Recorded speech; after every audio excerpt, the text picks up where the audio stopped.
Hello everyone, कैसे आप सभी लोग। द पॉलिटिकल मास्टर में आप सभी का स्वागत है।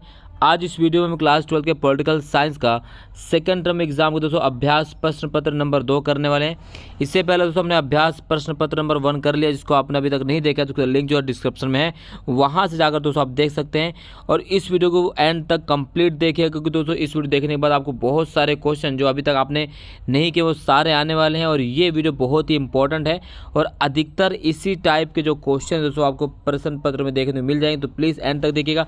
चैनल पर नए हैं, चैनल को जो सब्सक्राइब कर लीजिए, बेल आइकन को प्रेस कर लीजिए। और वीडियो अच्छी लगे तो लाइक कमेंट शेयर जरूर कीजिएगा दोस्तों। तो चलिए इस वीडियो को शुरू करते हैं और देखते हैं पहला क्वेश्चन क्या पूछा गया है। ठीक है, तो पहला क्वेश्चन दोस्तों जो पूछा गया, भारत को किन आधारों पर 21वीं शताब्दी की एक उदीयमान शक्ति माना जा सकता है। जी हाँ, one which grounds India can be considered as an emerging power of the 21st century. और इसी का और में अथवम क्वेश्चन पूछा गया है, आसियान के कोई 2 उद्देश्य लिखे, right any 2 objectives of ASEAN. ठीक है, ये है क्वेश्चन, पहला क्वेश्चन पूछा गया दोस्तों।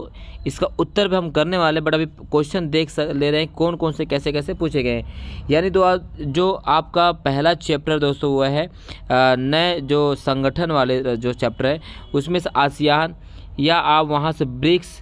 ठीक है दोस्तों, इसके अलावा वो आसियान ब्रिक्स जो हो गया, सार्क हो गया दोस्तों, यहाँ से क्वेश्चन जरूर पूछे जाएंगे। तो ये सारे क्वेश्चन आपको कर लेना है।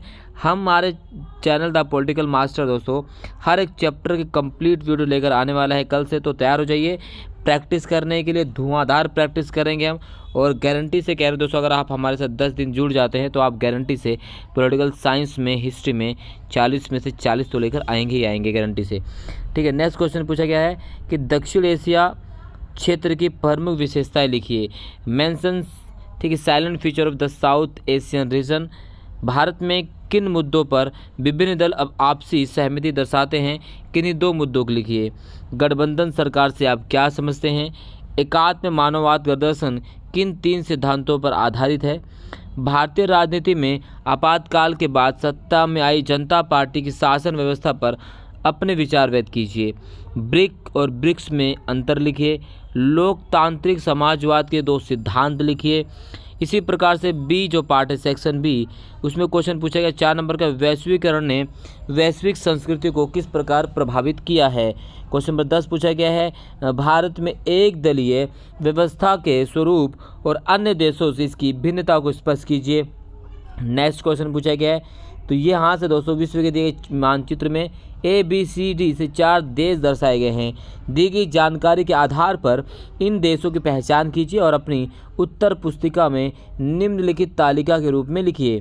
ठीक है, यहाँ से क्वेश्चन पूछा गया है।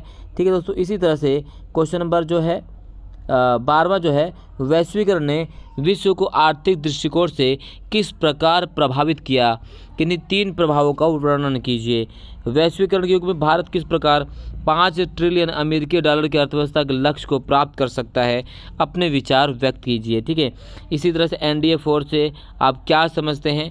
NDA 4 द्वारा विकास के लिए अपनाई गई 2 महत्वपूर्ण एजेंडों के विषय में लिखिए।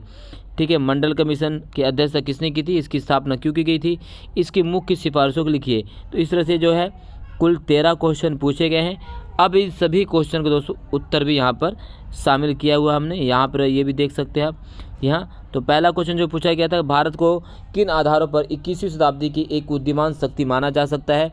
तो विश्व में मानवीय संसाधन के लिहाज से भारत एक समृद्ध देश है। भारत विश्व का एक विशाल प्रतिस्पर्धी केंद्र है। भारत का लक्ष्य भविष्य में 5 ट्रिलियन अमेरिकी डॉलर की अर्थव्यवस्था को प्राप्त करना है। ठीक है, इस तरह से जो है भारत को वो आधार जिसके आधार भारत की 21वीं शताब्दी की एक उदीयमान शक्ति माना जाता है, वहाँ पर बताया गया है। आसियान के 2 उद्देश्य यहाँ पर बताए गए हैं कि आसियान के 2 उद्देश्य क्या है दोस्तों, आप उत्तर देख सकते हैं, इसको कंप्लीट कर लीजिएगा। ठीक है, आसियान संबंधित जितने भी क्वेश्चन और सब कुछ हम कराने वाले हमारे चैनल द पॉलिटिकल मास्टर पर। तो प्लीज़ चैनल को सब्सक्राइब जरूर कीजिएगा, लाइक कीजिए और बेल आइकन को प्रेस कर दीजिए। दक्षिण एशिया क्षेत्र की प्रमुख विशेषताएं लिखिए। जी हाँ, दक्षिण एशिया क्षेत्र की प्रमुख विशेषताएं।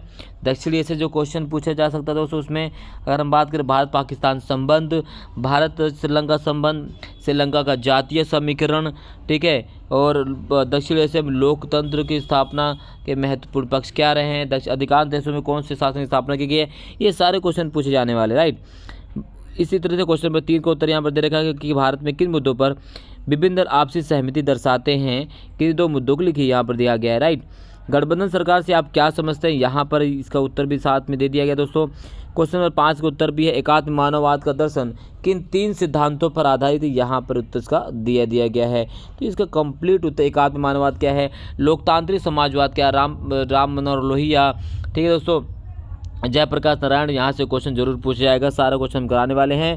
भारतीय राजनीति में आपातकाल के बाद सत्ता में जनता पार्टी की शासन व्यवस्था पर अपने विचार दीजिए। ब्रिक्स और ब्रिक्स में अंतर लिखिए, ठीक है। लोकतांत्रिक समाजवाद के 2 सिद्धांत यहाँ पर दिए गए हैं। इसी प्रकार से पार्ट बी में जितने भी क्वेश्चन पूछे गए सभी को उत्तर यहाँ पर दिया गया दोस्तों, आप इसे आसानी से कर सकते हैं। हमारे चैनल पर द पॉलिटिकल मास्टर चैनल पर दोस्तों पॉलिटिकल साइंस का प्रत्येक चैप्टर का रिवीजन फुल इंपॉर्टेंट क्वेश्चन के साथ डेली वीडियो आएगी दोस्तों, आप बस चैनल को सब्सक्राइब कर लीजिए, बेल आइकन को प्रेस कर लीजिएगा, बाकी सारा काम हम पर छोड़ दीजिए। भारत में एक दलीय व्यवस्था के स्वरूप और अन्य देशों से इसकी भिन्नता को स्पष्ट कीजिए, यहाँ पर इसका उत्तर भी दे दिया गया, इसको आप देख सकते हैं। इसी आधार पर अन्य क्वेश्चन पूछे जा सकते हैं। मानचित्र संबंधी क्वेश्चन पूछा गया दोस्तों, यहाँ पर इसका उत्तर भी दे दिया गया है। इसी प्रकार से 12 क्वेश्चन का उत्तर भी यहाँ पर दिया गया कि वैश्वीकरण ने विश्व को आर्थिक रूप से किस प्रकार प्रभावित किया और किन्हीं 3 प्रभावों का वर्णन कीजिए, राइट। तो यहाँ पर इसका उत्तर दे दिया गया है। प्रश्न नंबर 8वें का भी हमें क्वेश्चन दिया गया दोस्तों, NDA-4 से आप क्या समझते हैं, तो ये इसके द्वारा जो नीति अपनाएगी, यहाँ से भी इसका क्वेश्चन का उत्तर दे दिया गया है, इसको आप कर सकते हैं दोस्तों। मंडल कमीशन का भी उत्तर यहाँ पर दे दिया गया दोस्तों, ठीक है, ये सारी चीज़ आपको कर लेनी है, क्लियर। तो ये है कंप्लीट अभ्यास प्रश्न पत्र 2 दोस्तों उत्तर सहित। वीडियो अच्छी लगी तो लाइक जरूर कीजिएगा, चैनल पर नए हैं तो चैनल को जरूर सब्सक्राइब कर दीजिएगा, बेल आइकन को प्रेस कर दीजिए और वीडियो को लाइक और कमेंट शेयर जरूर कीजिएगा। बहुत बहुत धन्यवाद दोस्तों इस वीडियो के लिए।